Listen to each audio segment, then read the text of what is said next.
Hello and welcome to our first video in our Weimar and Nazi Germany series. We will look at the legacy that World War I left on Germany and why this matters for Germany. The secret to what happens with Weimar in the years to come stem from this legacy. So let's get started. First up, the basics. Germany lost the First World War. In November 1918, the German High Command surrendered and the armistice was signed by the new leaders of Germany. More on those in a moment. This defeat came as a bit of a shock to the German people who had believed that Germany was going to win. That would be thanks to the government's solid propaganda effort. However, looking back with hindsight, the writing was really on the wall.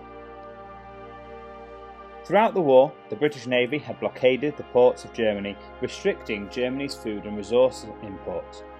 From 1915, Britain had started seizing goods going to Germany and her allies. The result of this was that 750,000 German civilians died of starvation.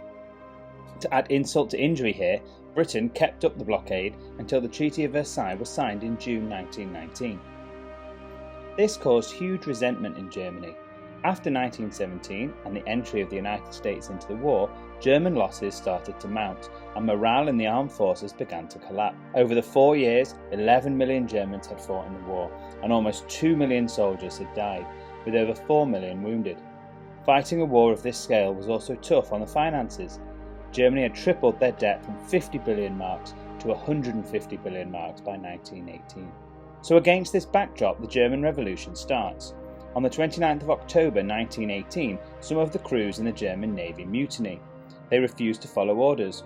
This was followed on the 3rd of November 1918 when the sailors at Kiel refused to leave port to fight the British Navy.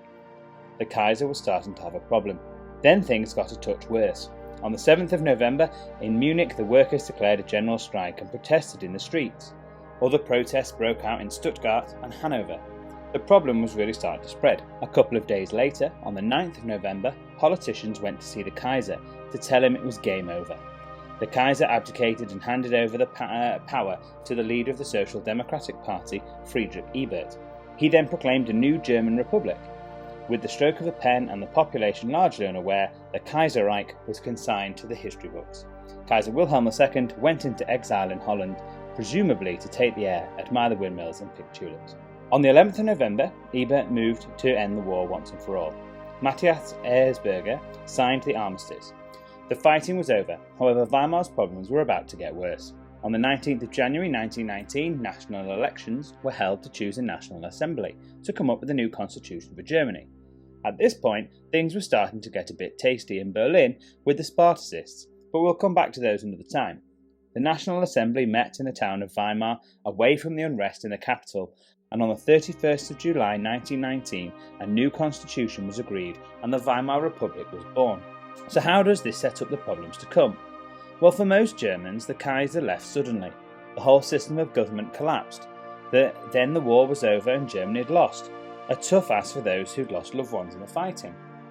In the months after the war, Germany had many soldiers coming back from the front to find a country that was very different to the one they'd left. For many, unemployment was a key feature of their lives, and some started to try and find someone to blame for the loss. Some blamed communists and Jews for the defeat, while others blamed the military incompetence of the Kaiser.